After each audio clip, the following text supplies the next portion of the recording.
Welcome to Mysterious Studies. I guess the sound level is, it's okay. So, it's a while since I recorded that last video about a vision I had, and after that I really wanted to keep sharing my videos, but I've had to wait for the right moment, and that's how it works for me. And I struggle a lot with putting myself out there and showing myself more openly, but I feel a push to also do that more, and there's been a tension building up about this. And in the last video there were some issues, and I was I guess not in my most presentable form how I felt, and I still felt the call to come up and share some of my thoughts, and I don't know where these calls come from, somewhere deep inside or somewhere beyond myself, but what I understood was that that first video was needed to be exactly as it was, because it created such a low threshold that was so easy to kind of jump over. The next time I would jump in and come back to do a video, I would want to go a bit above that threshold, but there was like much less of expectation attached to this undertaking. It's like almost anything would be maybe more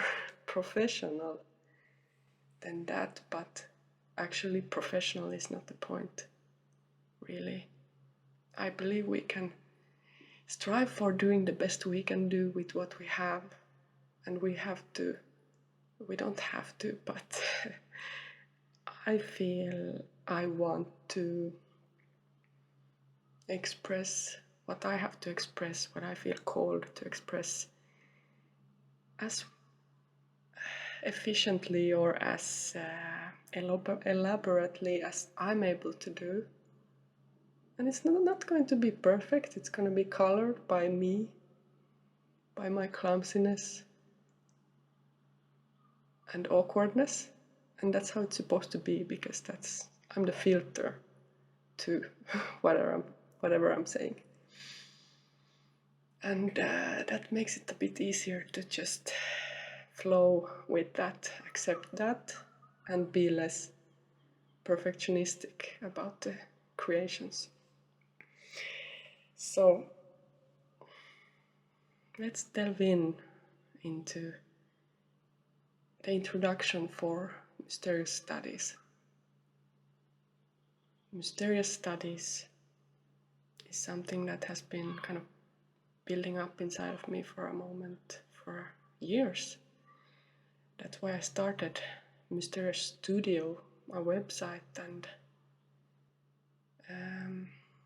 something that I want to build up on, a place, a space where I could share these aspects of me, of what I've learned, of what I've studied, that have been very hidden, that have been my own personal projects, that have to do with the subjects that I grew up with, the understanding that they were kind of woo, kind of not real, kind of weird, but I felt like a call, like a very deep interest to go there, and I let myself do that.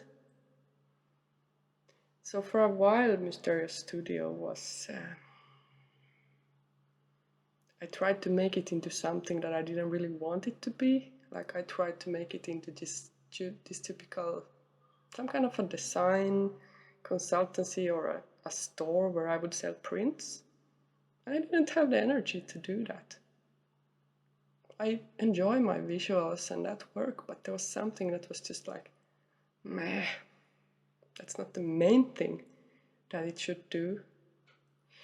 So now, when I've had this burst, this call into focusing more on the essence of what I wanted it to be, now I think it's time to shift into that. And that's what mysterious studies is about. So let me try to find the words how to express what it's about. It's mysterious, so even I don't know exactly what shape it's gonna take. That's why I decided on that name, so that it can be what it needs to be and take what shape that it needs to. But let's start with magic, portrayals of magic in our world, in culture, in popular culture. I can understand why Harry Potter became so popular for my generation, maybe particularly, and I believe that we were really starved for magic, or maybe as a child, not starved yet, because you have a connection, you feel that there's something magical about the world and under the surface, something going on. But then when you are spending your whole life in an educational institution that focuses on certain type of knowledge and says that this is real, this is not real, there's something that starts happening. And the stories fill this hole, or they give a glue where we could actually put things together, and they connect elements. That's the beauty of stories, that they create patterns and connections in ways that you can't with just one, how do you say, one piece of data or just one piece of information from some kind of a scientific work. Well, you can create patterns and connections from combining different work, but yeah. Anyhow, at least for me, I'll just keep this to my own experience. I don't want to generalize everyone else. Over time, as I spent more and more time in these educational institutions, I became more and more disillusioned with the world, and everything started to feel very gray. And then, becoming an adult, it felt like, okay, now it's time to step into this mundane, boring, gray, everyday existence and accept that this is all that is. This is all that is. Be serious, just work, and go on like that.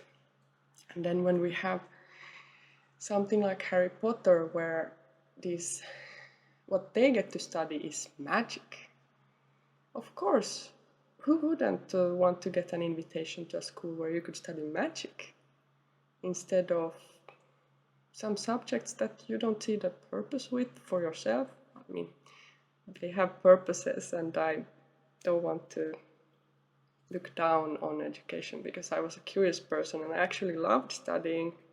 Also, like within whatever framework that I was given, I just loved learning, whatever it was for myself. But I can also understand like this experience of becoming disillusioned when some aspects are said that they are more valuable or more real than others.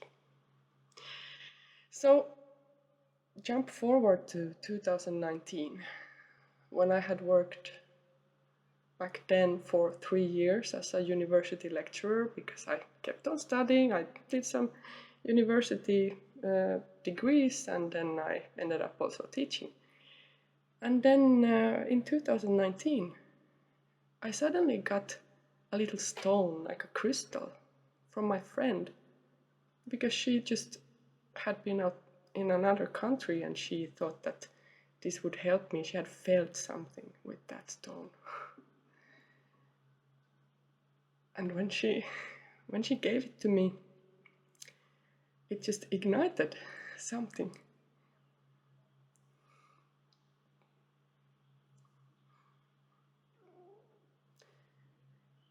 I suddenly remembered that I had a whole collection of stones, crystals, when I was a child, that I had treasured They were different colors, and I had them in a little box in my old room. And I had believed that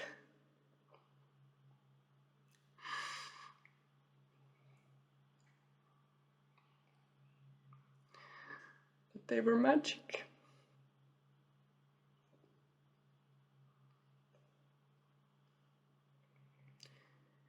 But over the years, I forgot. And I moved abroad to study and to work, and those stones remained in my old childhood room at my parents' house. And then over the Christmas break that year, or maybe earlier, I went and I got those stones from my old childhood room. Just having them, I remembered how it felt.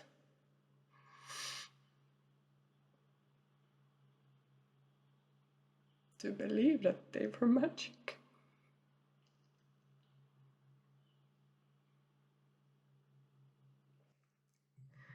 Yeah, if I'm talking about these memories and these things, there will be times when I'm just gonna start crying, and that needs to be part of this, my way of expressing. I have to accept that it kept me from performing and expressing, because sometimes when I played piano I would just start crying. It wasn't suitable.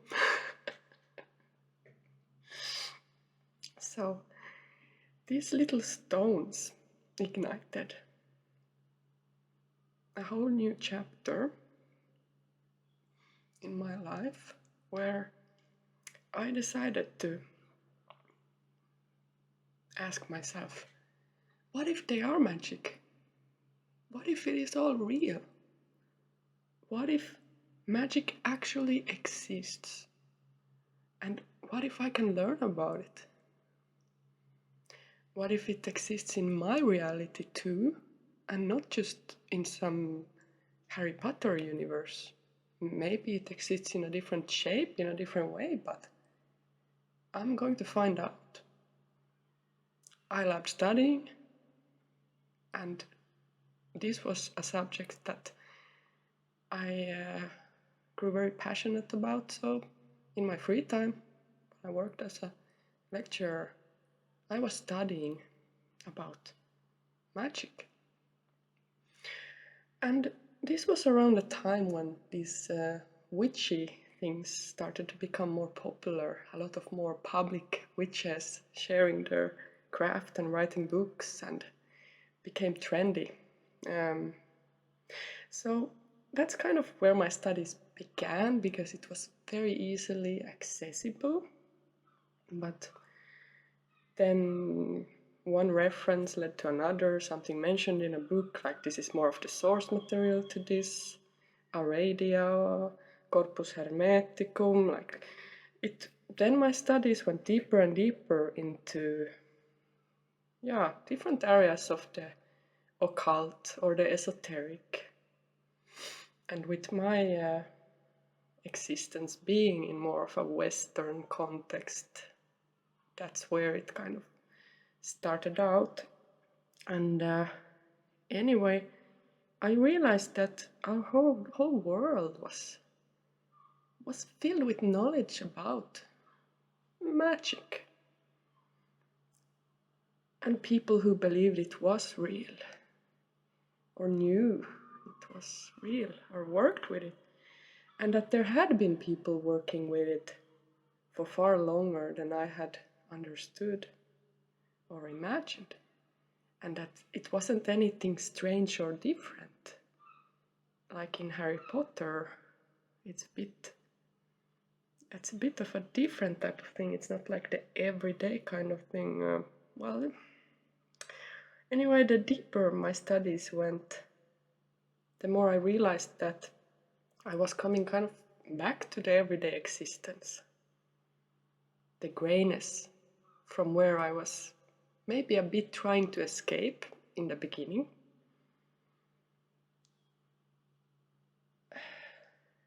And I realized that magic wasn't hidden in some old tome or some ancient text. It was here, or everywhere, right now, in me, in life itself, the way you live your life, in the boring, ordinary, mundane reality.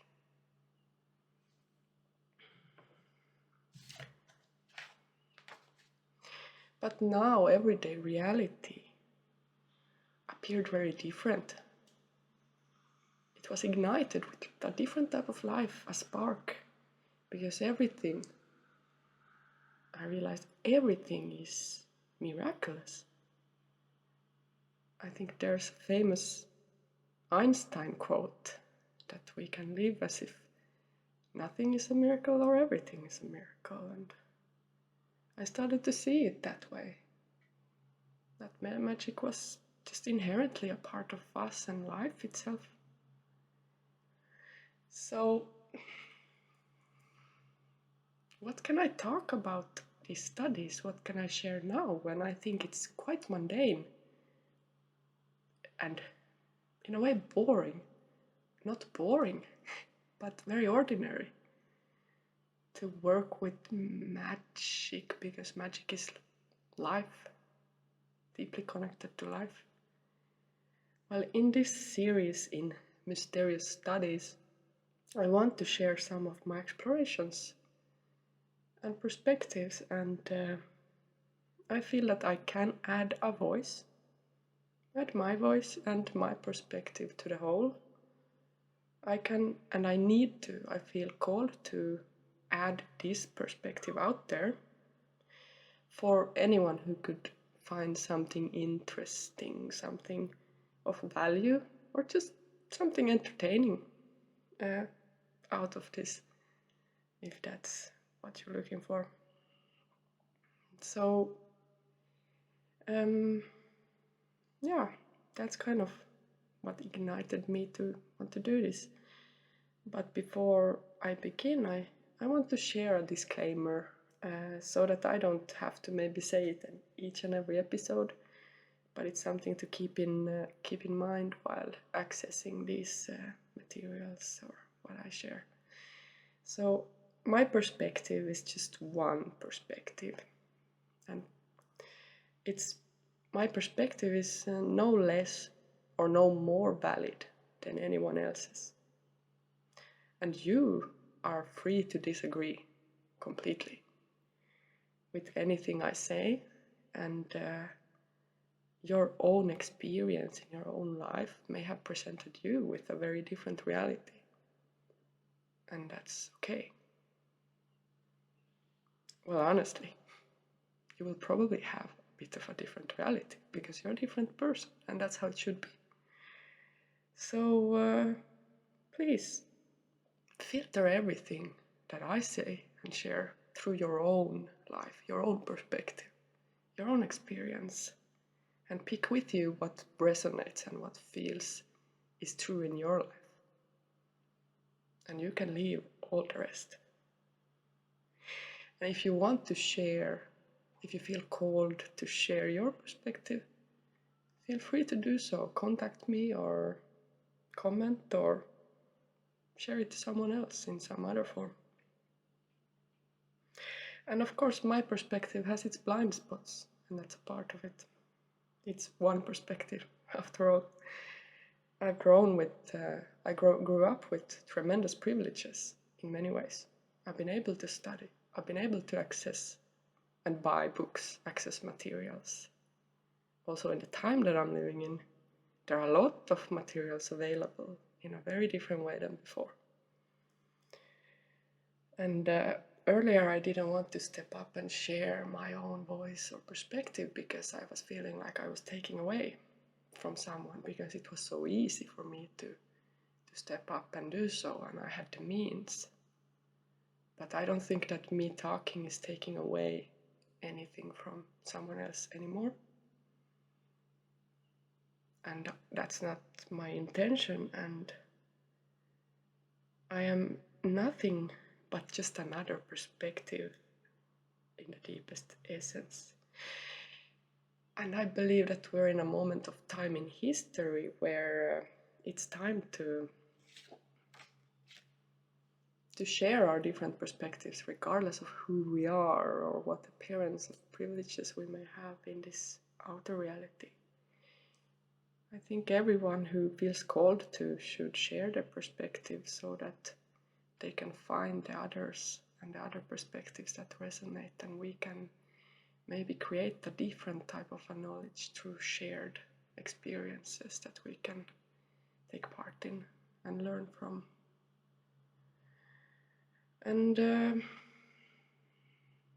yeah, I'm embarking on this journey now, and I'm recording this introduction and everything. And I've written some notes on episodes I would want to discuss in different aspects.